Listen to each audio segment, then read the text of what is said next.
now that you've had an introduction to energy, let's take a look at some of the vocabulary we have not yet covered. Let's start off with autotrophs. Now, when we're talking about autotrophs, we're talking about the organisms that produce their own energy, whether through photosynthesis or chemosynthesis. If they use photosynthesis, they're called photoautotrophs. If they use chemosynthesis, they're called chemoautotrophs. Now, these are the producers and producers, not the decomposers, and they are the ones that take energy from the environment, whether from the sun or from inorganic compounds undergoing chemical reactions and turning it into something that can be used by biological organisms, into an organic form, sugar to be specific. Now, next is the heterotroph. These are the organisms, the heterotrophs are the organisms that cannot produce their own food, their own energy, and therefore they need to obtain it from an external source, whether by consuming it or absorbing it through the environment. Then we have an herbivore. These would be your primary consumers. These are the ones that eat the producers. Think of a deer or a cow. Cows eat grass. Grass is a producer. Therefore, cows are herbivore as well as a primary consumer. Then you have the carnivores, the organisms that eat other animals. And then you have the omnivore.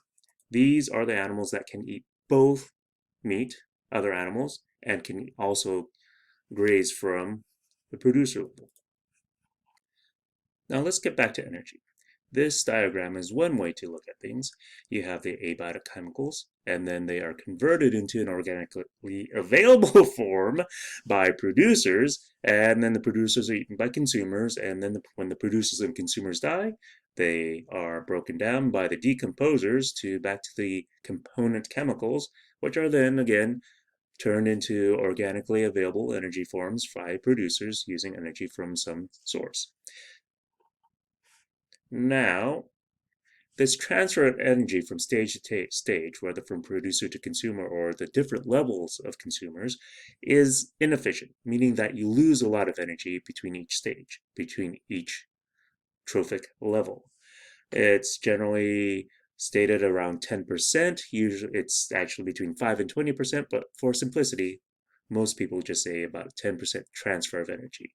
This loss of energy is due to many different factors, whether it's from being not everything being consumed. For example, when you eat a chicken, you don't eat the entire chicken, you just eat its meat, but there's still bones left behind, gristle, so you don't eat everything. So some of that energy was used to produce those bones and the parts that you don't eat. Sometimes you miss scraps of meat, and in the wild, a lot of times, they don't completely eat a carcass. Other reasons you might lose energy would be, hey, you gotta live. And in order to live, you have to use energy. You need to use energy to keep the heart beating. You need energy to think. You need energy to wave your arms around, move your muscles.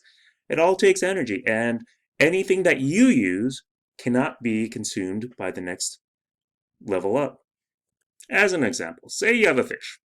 And this fish has some energy.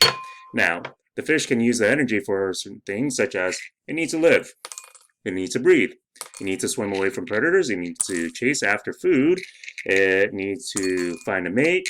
When it finds a mate, it needs, in order to spend some energy to make some gametes, needs to spawn those gametes, and then afterwards you need to continue living and eating, and suddenly all you have left is 1 unit of energy. And that energy, if that fish is caught, there we go. That's all that's left to give to the predator. To visualize how much energy is available at each stage, we often use something called an energy pyramid, what you see here on the screen.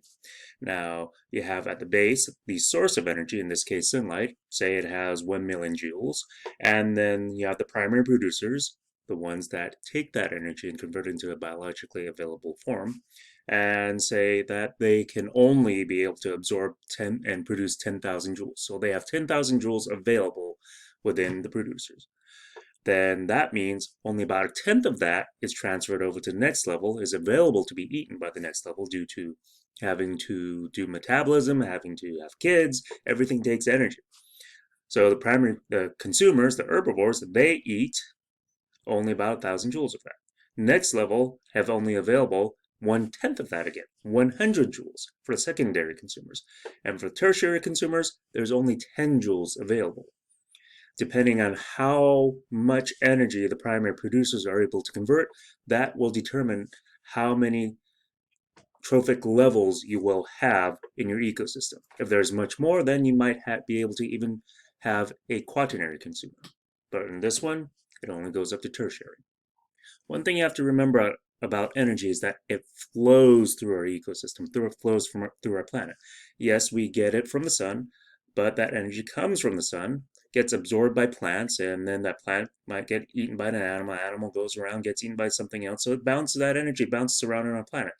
But eventually, that energy is going to be converted into something that's less useful, heat. That heat will then bounce around. Heat is still energy. It'll bounce around the planet, bounce off the atmosphere. Eventually, it might be absorbed by the atmosphere, and then instead of bouncing down, it bounces back out into space, and that energy is lost. It's gone. But at the point that it's converted to heat, at that point, we can't use it anymore. So it's just warming the planet until it leaves. So energy flows through our planet. It doesn't stay.